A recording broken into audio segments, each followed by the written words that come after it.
गंबट में सिंधु दरिया मथा तकरारी केनाल करण खिलाफ दरिया बचाओ कमेटी पारा कामरेड निसार अबड़ो हाजी अब्दुल लतीफ शेख सैद मुर्तजा हुसैन काज़मी ऐं सिविल सोसाइटी के सहकार से उबलवाह खां स्टेशन रोड ताईं एहतजाजी रैली कढी हुई। रैली में हज़ारे माण्हू शिरकत कई। स्टेशन रोड ते जलसो मुनक़द कयो वियो। रैली में SUP मरकजी सदर सैयद ज़ैन शाह, मुनीर हैदर शाह, PTI सूबाई सदर हलीम आदिल शेख, JDA अगवान सैयद इस्माइल शाह राशिदी, मौज़म खान अब्बासी, पीर नूरुल हुदा शाह जिलानी, सैयद सरकार हुसैन शाह लकियारी, STP अगवान हैदर शाहानी, SUP अगवान अमीर आज़ाद पंवर, रोशन बुड़ो जगदेश आहूजा, गंबट बार जे सदर फिदा अहमद चाचड़ समेत सियासी समाजी अगवान, सहाफ़िन, अदीबन, शायरन समेत हज़ारे माण्हू शिरकत कई। इन मौके ते अगवान ख़िताब कंदे चयो त सिंधु दरिया 6 करोड़ सिंधियुनि अवाम जो जियापो आहे। PP हुकूमत अवाम जे वोट खां वठी हर शइ ते धाड़ो हणंदी पई अचे ऐं हाणे सिंधियुनि जो पाणी खसण चाहे थी। वफ़ाक़ सां मिली सिंधियुनि जी पाणी जो सौदो कंदड़नि खे हाणे अवाम लिकण न ॾींदो। वो पंहिंजी बंजर चोलिस्तान खे सरसब्ज़ बणाइण लाइ असांजी सरसब्ज़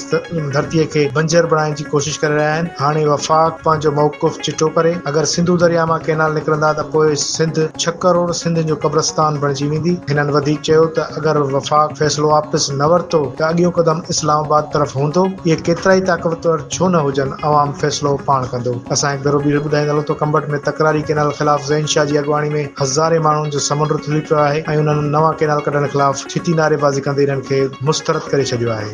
सिंध जे माण्हुनि जहिड़े नमूने सां हिननि जे ग़लति बयानीअ खे रद्द कयो आहे, सिंध हुकूमत जे जीअं उन्हनि जे MPA MNA जे एहतजाजनि खे रद्द कयो आहे, जीअं सिंध जे माण्हुनि ज़रदारी जे जलसनि में या जॉइंट पार्लियामेंट में कयल तकरीर खे रद्द कयो आहे, ओड़ी तरीक़े सां हाणे जेकॾहिं तव्हां सुभाणे 4 तारीख़ ते कहिड़ा बि ड्रामा करियो पर तव्हां ॾेई चुको।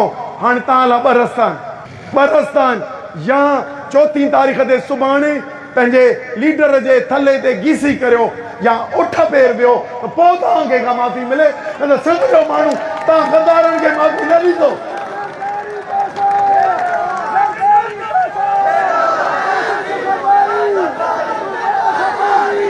मियां साहब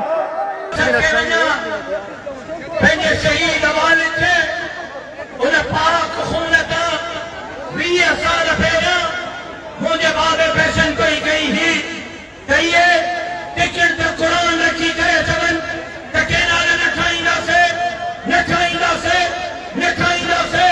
त बि इहे केनाल ठाहींदा ऐं मुंहिंजे बाबे जी फैशन कोई सच साबित थिए पई।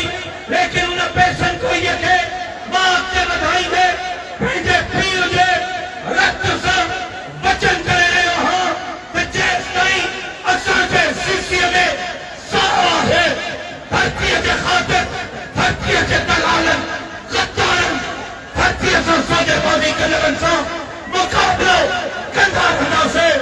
सिंध जी समाज ऐं सिंध जे बेटनि, वसीलनि, जज़ीरनि जी कारियूं जी चौकीदारी कंदासीं ऐं इंशाअल्लाह सिंध खे चपे चपे इंच इंच जी चौकीदारी कंदासीं।